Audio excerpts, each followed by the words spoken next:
Today's Digital Humanities Colloquium is a presentation on geographies of digital humanities, the global mapping of centers, projects, associations, and academic programs done by Dr. Reggemore Marongedze. I'm very happy that he's here. So Reggemore is a digital humanities lecturer in the Department of History, Heritage, and Knowledge Systems at the University of Zimbabwe. He obtained his PhD in languages, linguistics, and literature from the University of South Africa. And he has an MA in African languages and literature and a BA honors in Shona, both from the University of Zimbabwe. Reggemore is published across a wide range of subjects, including literary studies, digital humanities, cultural studies, linguistics, and gender studies. He's led more than 40 digital humanities projects. I mean, we've already been talking a little bit about this earlier. I think that's actually really, really cool. Where he collaborates with students and international organizations, and in which he's produced a range of digital products such as mobile apps, chatbots, and web-based platforms. Reggemore has been heavily involved with the establishing of the MA in Digital Humanities at the University of Zimbabwe. I actually believe that's the first one in Africa. I might stand corrected here, but I think that's also extremely cool. And he's a research fellow at the Livington Institute of Endangered Languages in the America and Economic and Social Research Council, United Kingdom, a funded researcher in the School of Social and Political Sciences at the University of Glasgow. Okay, that was a very long introduction. There was much to say, but I'll stop here and I'll hand over the virtual mic to Reggemore. Reggemore, I'll stop my share, and then you should be able to take over the virtual floor. Okay. Thank you very much, Prof. Meno, for the introductions. I think I have several things to share. I have a number. I have tools that I'm using, and I also have the PowerPoint, presentation as well. But as Meno highlighted, that the title of the presentation is the Geographies of Digital Humanities, where we will map the global distribution and interaction among these four items, which is centers, projects, association, and degrees across the globe. So I've been working on this project.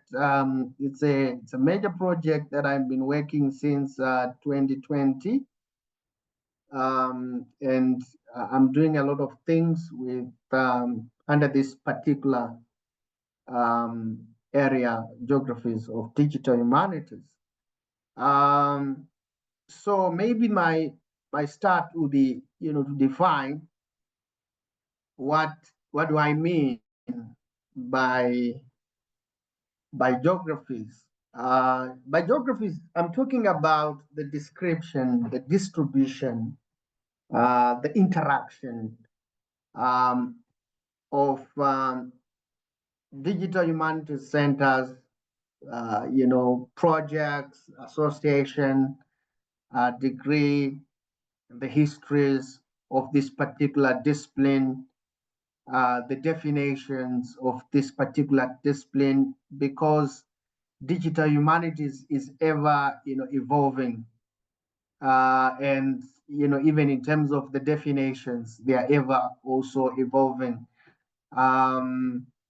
So we'll make reference to all that, and we will define what do we mean by DH or digital humanities. And I will talk at length about, these various geographies of digital humanities at the level of definition, at the level of histories, at the level of centers, projects, associations, and degrees. Um, so you can see from the diagram that I provided there that at the center of digital humanities is the practical orientation of digital humanists um, towards creating DH projects that are innovative, um, and according to my perspective, digital humanities is the digitization of humanities and the humanization of the digital. So we're talking about the digitization of humanities and the humanization of the digital. So the digitization of humanities, takes various forms, which explains why digital humanities is interdisciplinary in scope and methodological in nature. We usually focus on the how part of things, That's why in digital humanities, we prioritize digital tools. We prioritize, starting from programming languages.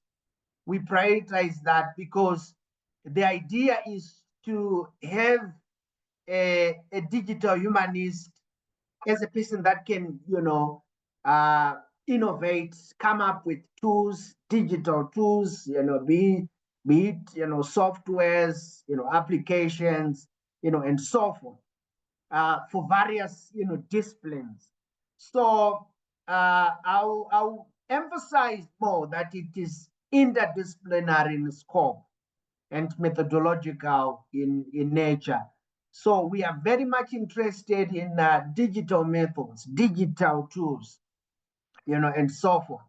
So one of the things that motivated me to look at the geographies of digital humanities was my experience when I started digital humanities, at University of Zimbabwe in 2020. There was a curriculum review that took place at this particular period. And I had a mind of introducing digital humanities. So people were asking me, what do you mean by digital? What kind of an animal is digital humanity? And it motivated me to look at how is this particular discipline distributed across the world. And I got fascinated with this, the distribution, the interaction involved in the world of digital humanities. So that's why I embarked on the geographies of digital humanities. So I want to move on to show you another particular diagram here. Just a moment.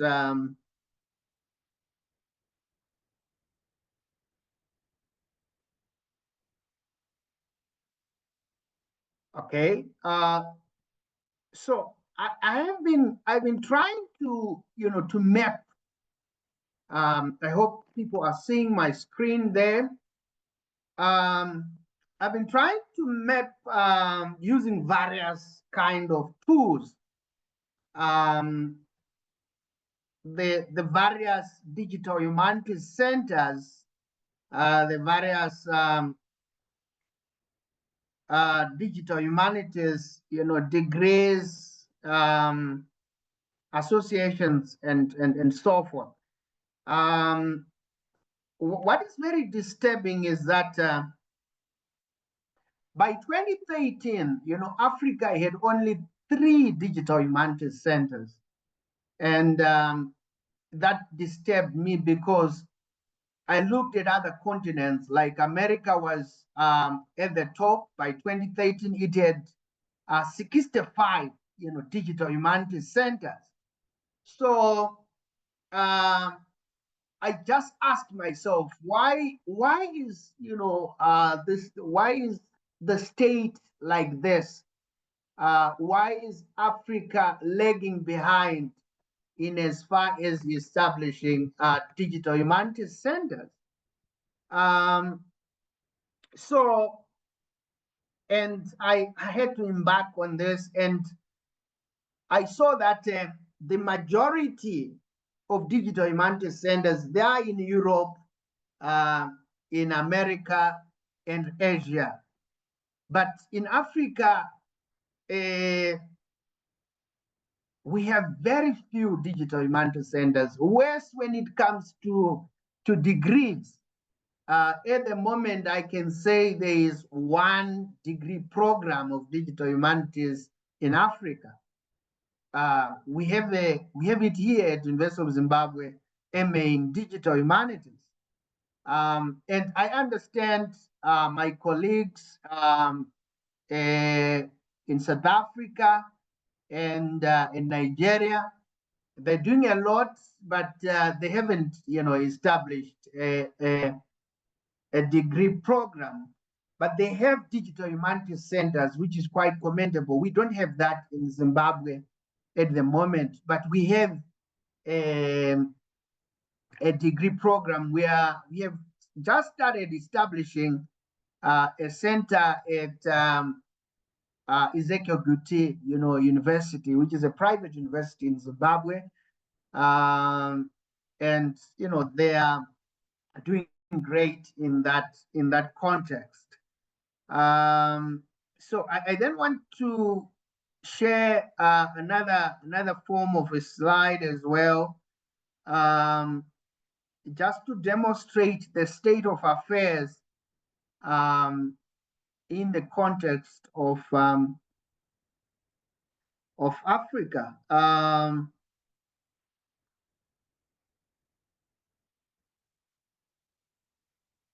Let me share. Now, if you look at this diagram, which I'm sharing now, you can see that we have a global map there. And you can see that the biggest dots are found in these areas, which is Europe, and the majority, they are also found in the context of America as well. But let me quickly turn into my, actual, slide, my main slide there.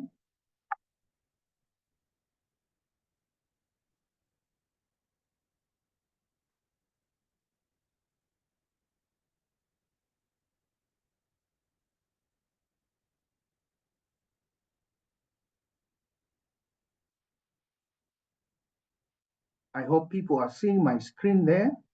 Okay.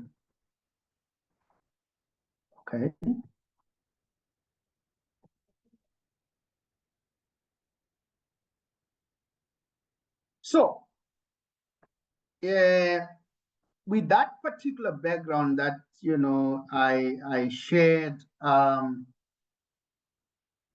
whole idea is to provide this global dynamics of the centers, the projects, the association, and academic programs, with the sole purpose to pose, questions, to understand the state of affairs in the world of digital humanities.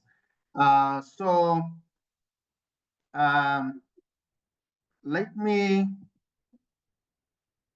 proceed with my PowerPoint here. So you can see that in digital humanities, we are concerned with the nexus between technology and humanities. And like I said earlier, we are interested in how to digitize humanities. In other words, we're interested in how to digitize linguistics, philosophy, sociology, law, and various humanities disciplines. But we are also interested in looking at how can we humanize the digital.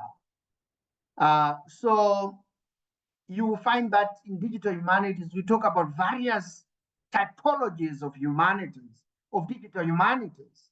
We talk of digital marketing, digital law, computational linguistics, and so forth. In this context, we are very much, inspired by what is happening in the digital age, in both the fourth and the fifth industrial revolution. So as we move forward, it becomes imperative to really, dig deeper into the definition of digital humanities. So, like I said before, we are very, much,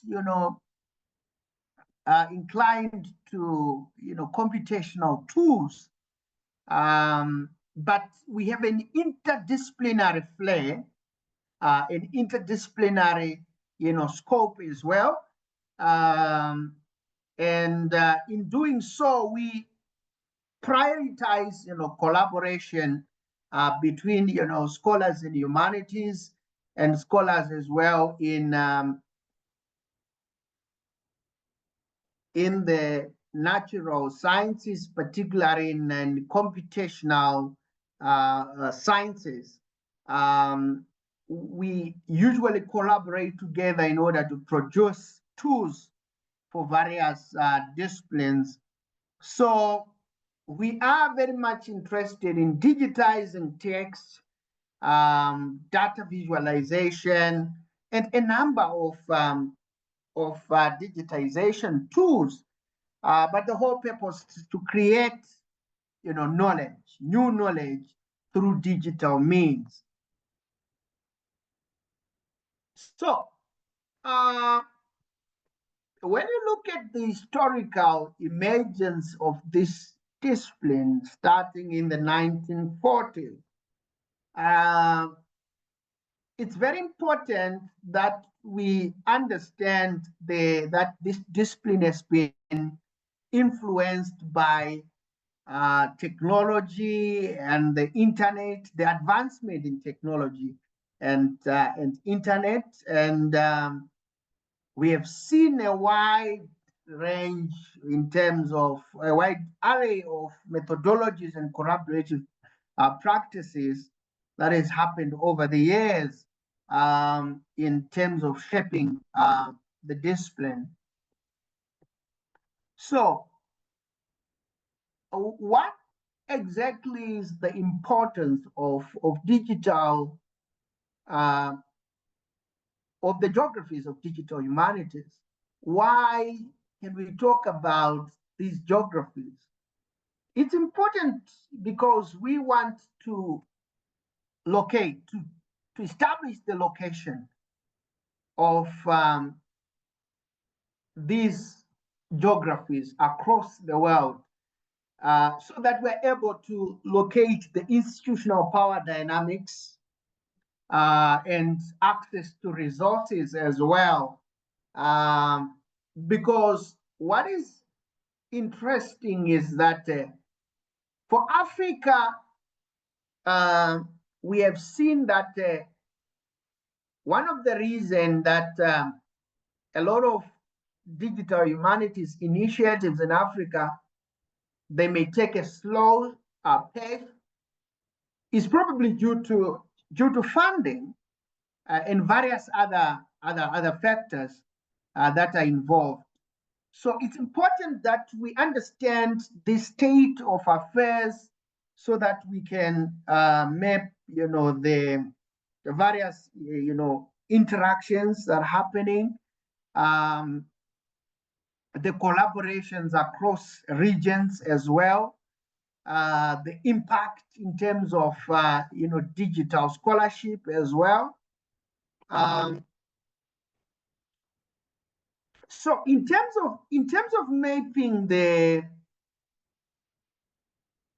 digital humanities centers, we have a variety of these digital humanities centers. But like I said before, by 2013, Africa had only 3 digital humanities centers, and 2 of them, they were concentrated in South Africa, and the majority of African countries don't have digital humanities centers. And digital humanities centers are crucial in as far as imagining digital innovations, in as far as imagining the future of digital innovation as well. Because, as we look at the future, we prioritize the perspective that we can compose, the changes we prefer as people. We can compose plural, futures as well, or preferred, future. So in that context, it's important that as we imagine the future with a changed landscape in terms of the distribution of digital humanities centers, we start by looking at the history of how, what are the statistics, what are the dynamics that are involved in as far as the distribution of these centers, are concerned. So, like I said, you see the domination of America right, from 2013, with America having 65 digital humanities centers, and it's followed by, United Kingdom, which had 19 digital humanities centers by year 2013, and followed by China and Japan, who were within the category of less than 10 digital humanities centers. And in that context, you see Africa, lagging, behind in terms of the establishment of digital humanities centers. So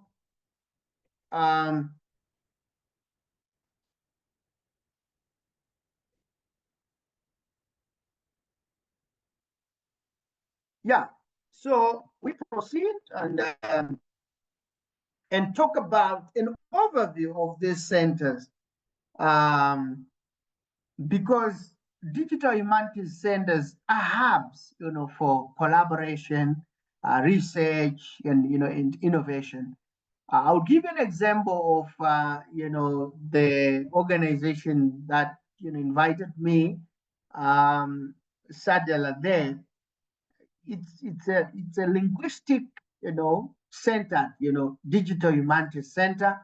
But as you look at other digital humanities centers, for example, the Cambridge University Digital Humanities Center, it's a center that is interdisciplinary.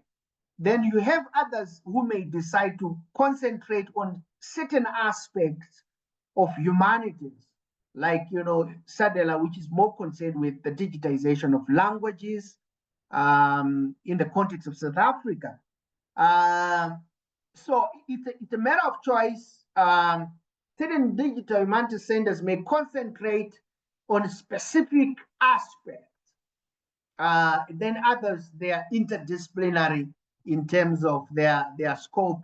And we've seen also certain digital humanities centers concerned more with the futuristic, dimension, or a futurological dimension as well. Okay. So as we talk about this geographic, distribution, you can see that there's so much.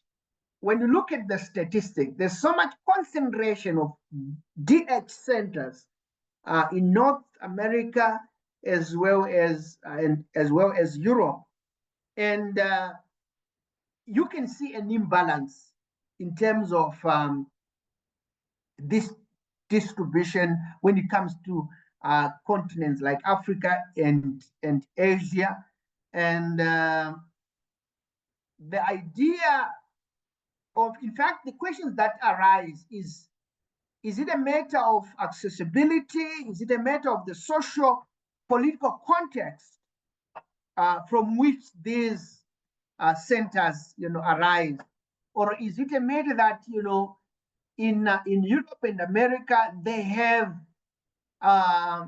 institutions that fund their initiatives, and the reverse is or the opposite is what obtains in other contexts. So it makes us to look at the institutional power dynamics that might be involved in terms of the existing institutional hierarchies and power dynamics. Maybe these power dynamics, facilitate or hinder, collaboration in as far as people in the global north and people in the global south, collaborating together. So maybe if that's the case, then we may need to come up with ways of dealing with these, power dynamics that are involved. So, as we look at the context of the DH projects, there are a number of DH projects that the world is undertaking, and the majority, as well as I've said, is concentrated in Europe and North America as well. But do these projects, in as much as they exemplify how technology can democratize knowledge and foster local engagement, we need to look at what are the ways in which we can have other continents in the world, like in the context of Africa, also participating and growing, so that the landscape that is created has participation of every continent or every group of people as well.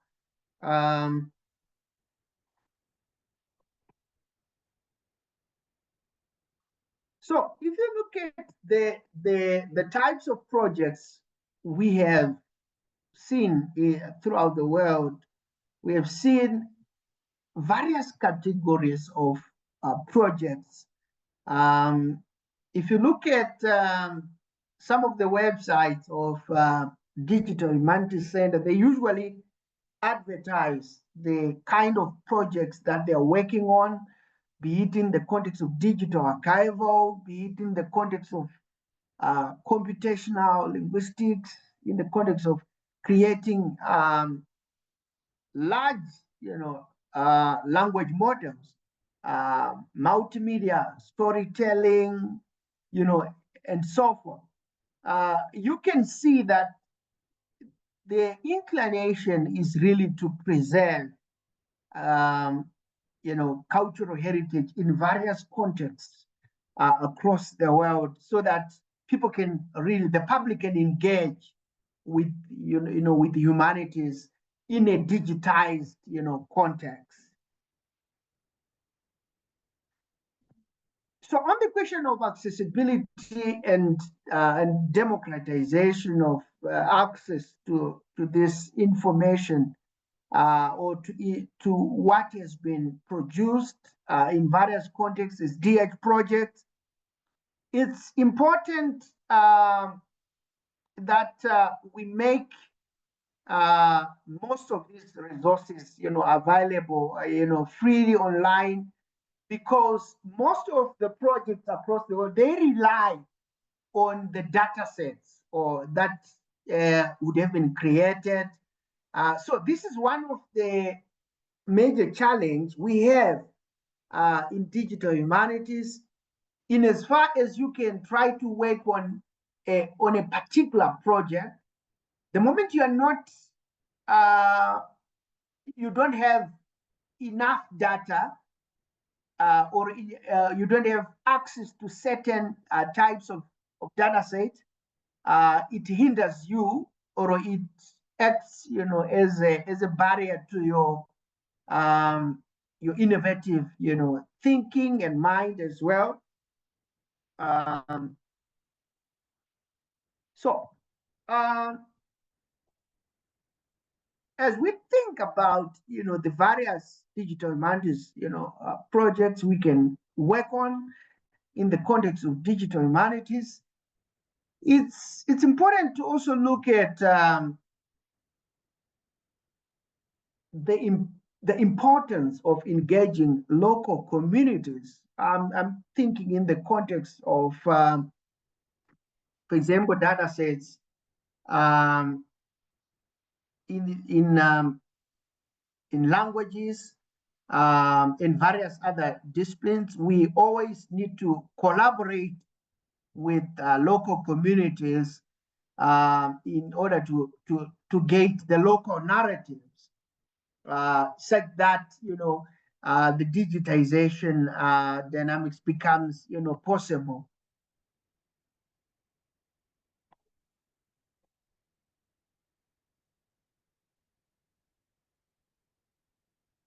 So that's the context we are talking about.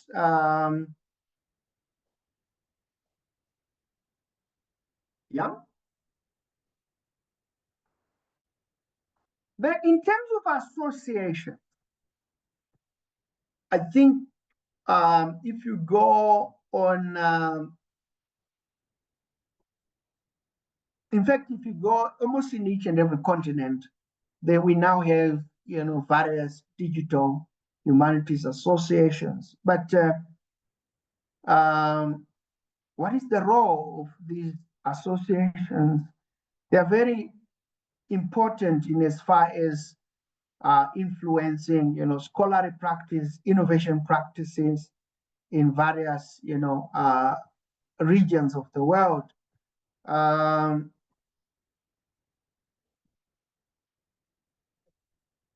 So, as we think about the function of these digital humanities associations,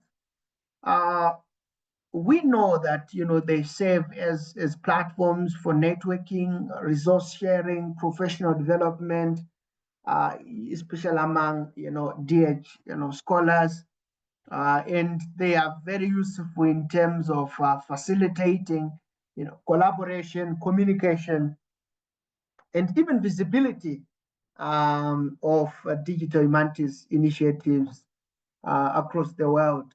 So, but the one thing that is disturbing is that there's a lot of activities that we see, they are more concentrated in certain regions, and in other regions there's still more work that needs to be done in as far as spreading these activities, the digital humanities initiatives.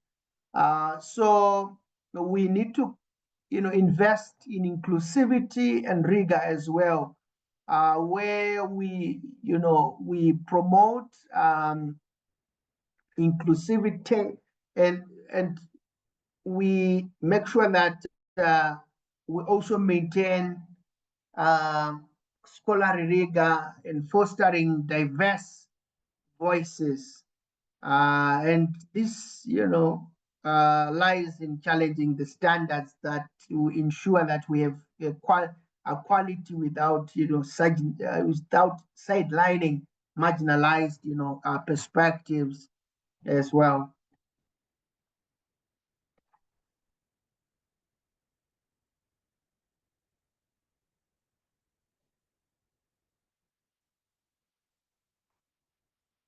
Okay.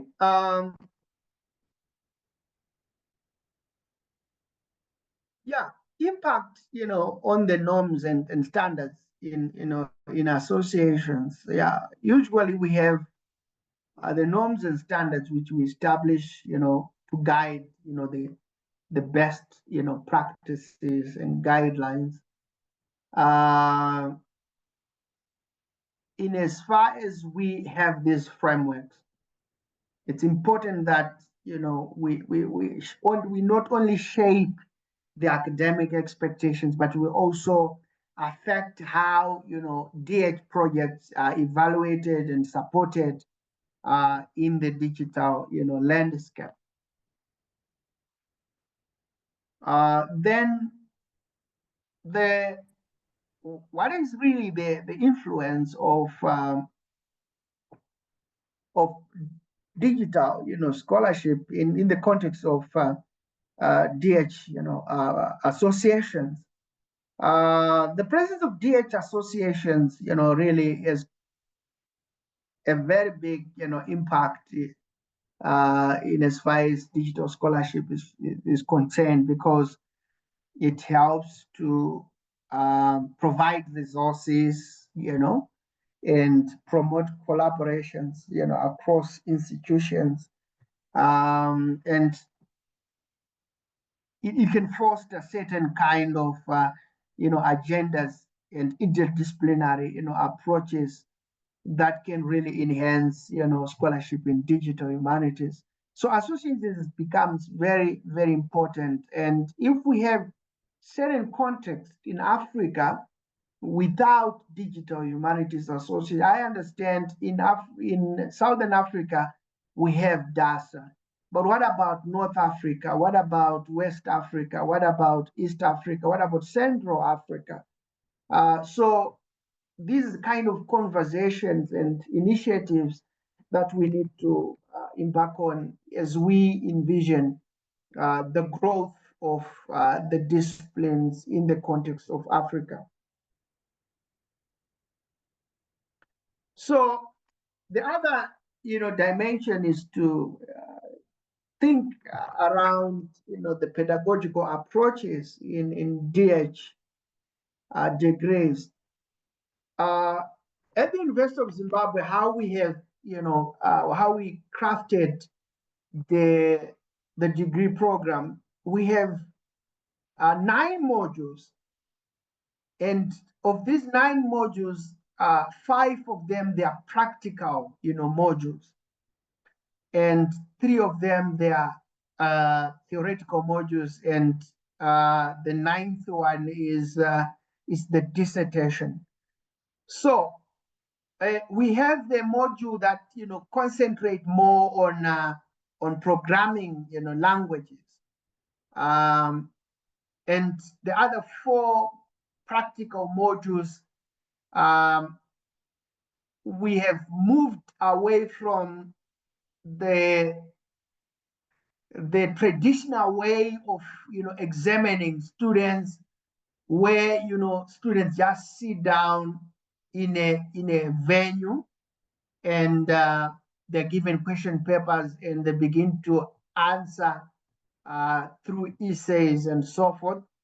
So we have 2 of the modules that are answered in the context using a method of exhibition. Then we have the other 2. They also use the method of design centered. They can design things in the exam. But these 2 with exhibition approach, students work on different DH projects throughout throughout the semester, and they are, they get now the opportunity to exhibit in front of a panel their projects, and they interact with the panel and they are awarded, marks. Then for the theoretical modules, they concentrate much on what is really digital humanities, what are the histories, the typologies of digital humanities, the digitization theories we have, and what are the projects, and various other, aspects. So that's just a summary of how we have crafted the degree. And we collaborate in terms of teaching with the Faculty of Computer Engineering. The degree is hosted in the Department of History, Heritage, and Knowledge Systems. And the other thing that I may also emphasize is that we have a very flexible degree program, in the sense that we teach practical modules over the weekend, and we teach the theoretical modules during, the evening times during the week, and that facilitates flexibility, because most of our students, they'll be working somewhere. So because they are master students, an MA in Digital Humanities. So we take any honors degree in the context of humanities, and then we expose them to various, digital tools, and their first degree becomes the basis for imagining what to digitize. So that's how we have developed, the curriculum for and the logistical dynamics of this degree. So with that example, it becomes, important for us to think about, pedagogical, approaches in DH, degrees. And as we think about that, it's essential for us to look at how we can equip students with the skills necessary for digital landscape.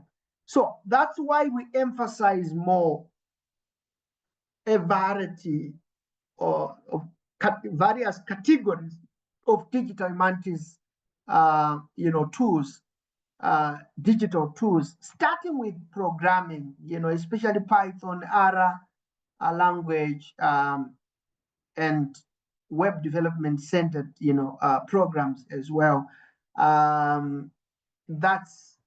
That's our focus there. Okay, so in terms of curriculum design in digital humanities, I think there's need to incorporate the interdisciplinary, approach. I think from our example here at University of Zimbabwe, that's what we have done. We take students from various disciplines in the area of commerce, social sciences, the arts, and so forth. And we also even take students in the computational areas as well. And that helps to have an interdisciplinary scope. But there's also need to balance between the practical skills with the theoretical skills as well, so that we produce a solid student that is aware of the practical skills as well as the theoretical skills. Then in terms of a reflection of this geographic context. We can, as we design various modules or courses, we need to be aware of the understanding of local histories, communities, and how useful and beneficial are these local histories, local communities in terms of imagining digital projects or DH projects. We produce something that is relevant to our communities and to the world as well.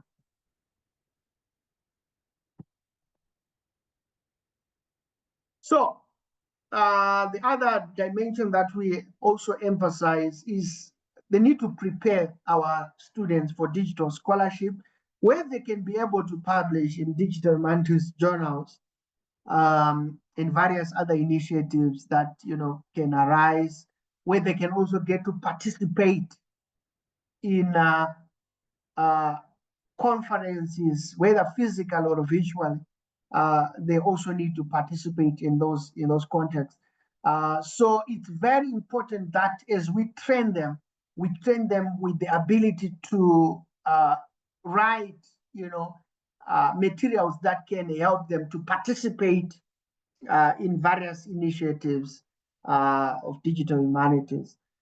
So you find that education in digital humanities should really prepare students to engage in complex digital tools and methodologies. And in fact, one of the modules that we have at the University of Zimbabwe for MA in digital humanities is a whole module dedicated for research methods, so that the students are also grounded in knowing how to research. Yeah.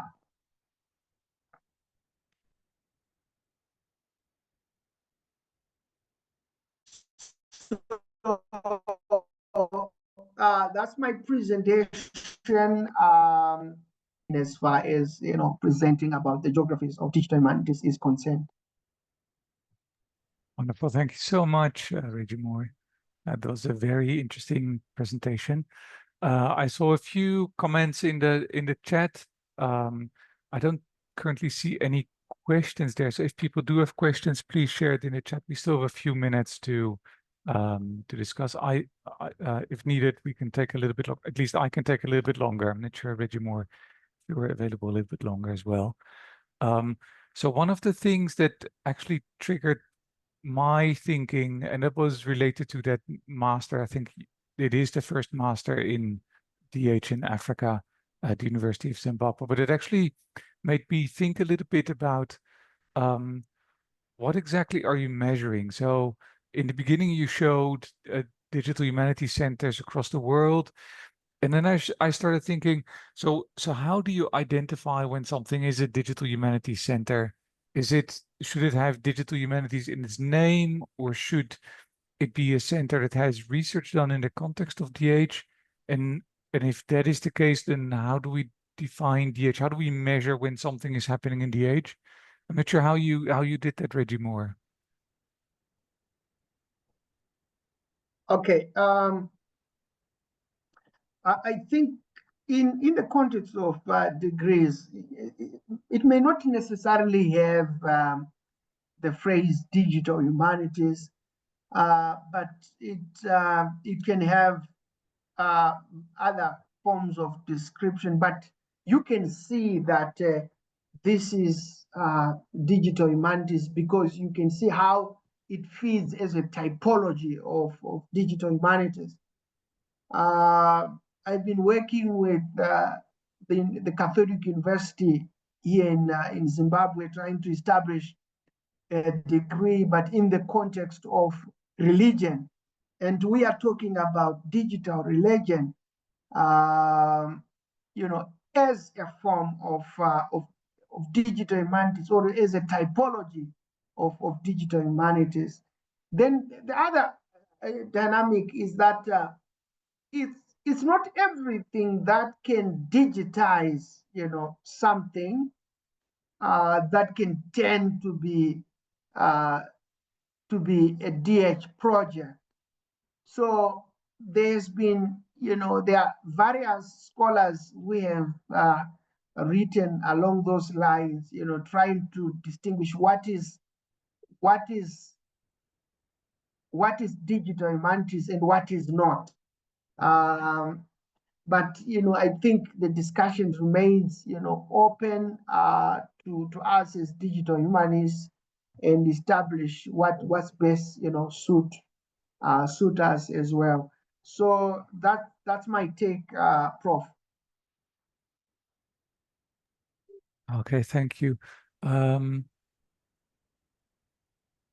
Okay, so there's a question that I dropped, the question that I just asked the presenter here. I can, because I actually wrote it down, so let me just copy paste it in the chat. I'm not sure if other people in the meantime have questions. And I've got another question as well, but I don't want to hog the discussion here. Henry, please just open your mic and... Okay, hi everyone. Thank you very much for that wonderful presentation, Doctor. I really, really appreciate it. And just want to say that just to clarify, I did not remember that the discussion we had then, like in 2021, about the starting off of the DH program in Zimbabwe actually did commence. That's why I was referring to that our center has been the first to. I think that one has been credited to your university at Zimbabwe. So very good job and well done for that. I just also want to also commend your presentation, because I'm actually doing a PhD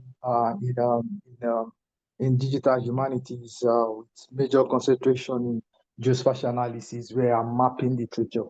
I'm trying to map out some locations about some monuments and some places that no longer exist again, that has been either been destroyed or has been totally erased.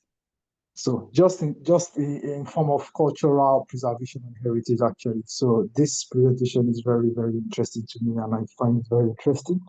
I just wanted to also mention that there are also in Nigeria, we have just to also add to the point you raised on the numbers of DH centers. I just wanted to add that in Nigeria, I think currently we have like 4 that I'm very much aware of. I might name them, so maybe you can check. The Anchor University in Lagos has a DH center already. Unilag has one. University of Uyo in Calabar has one, and I think there's another one I can't really remember.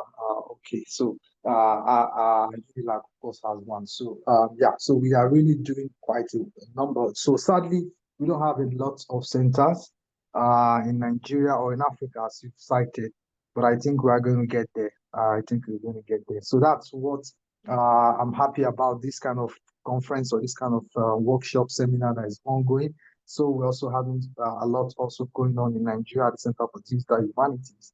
And hopefully we have more people keying into this vision of DH, and we can improve the scholarship in DH as well. So thank you very much, and I look forward to more of this kind of presentations and this kind of conferences or seminars as well.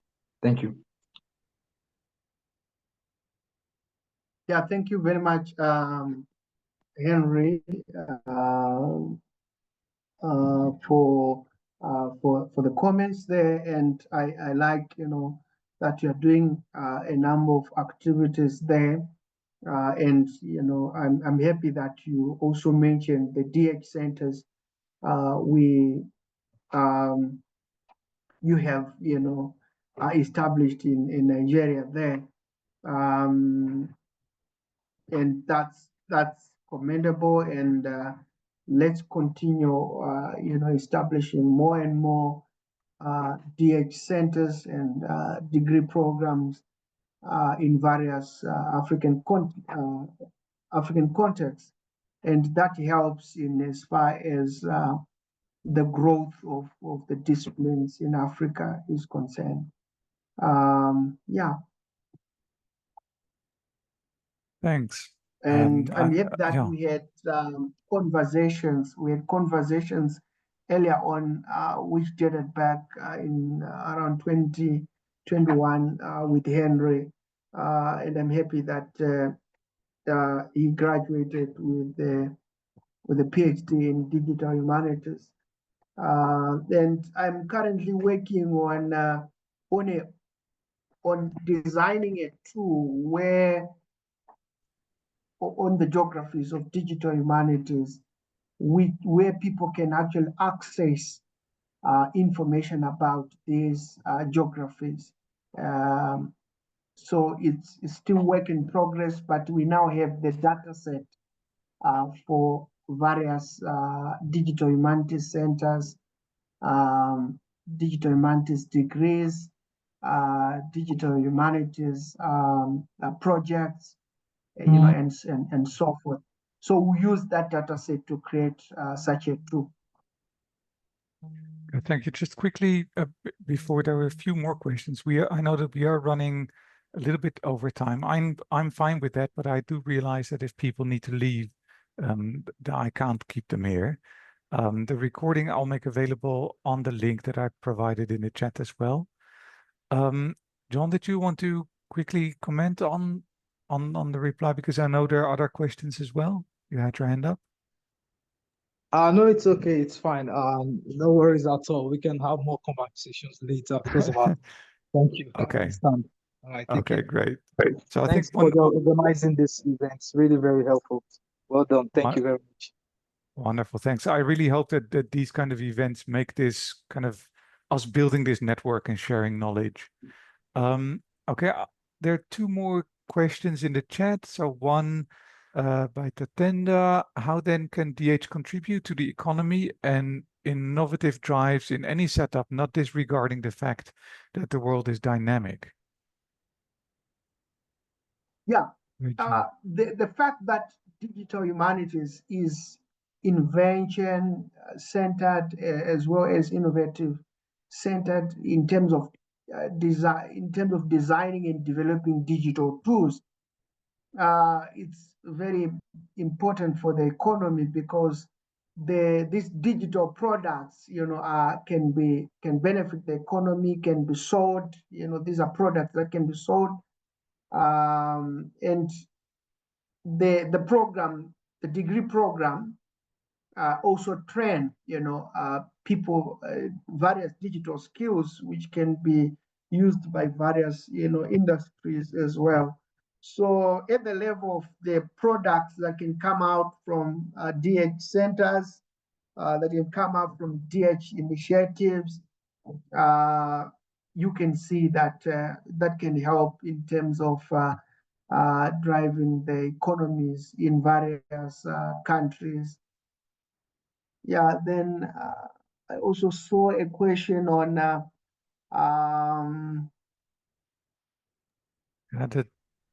methods of exhibition and design. Yeah. What? So the question was, the comment was, thank you for a wonderful presentation. This is Ayan from the Digital Humanities course coordinator at Jadavpur University in India. And Ayan is asking, so he says, you discussed the methods of exhibition and design. Could you share some links to your students' projects? Yeah, I can always share. I think let me share my email there so that we can then continue to interact and share some of the projects. Okay.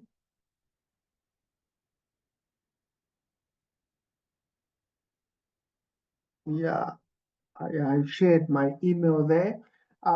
Then there's you also had raised questions, Prof, around how do you define a DX center? Yeah, so that was should it have DH? Yeah, Yeah, so yeah, Reggemore, yeah. so I that think. was the question that I asked earlier. So somebody asked if I Okay. can drop that question. All right. Yeah, Yeah. but I think what is a DH center is determined, well, first and foremost, by the priorities of what you want to achieve. But it can be a specific aspect, like in the context of SADC, for example, you're concerned with uh, the digitization of languages.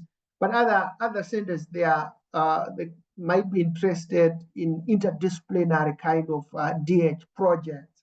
So they take, an all-embracing kind of nomenclature for the name of their DH center.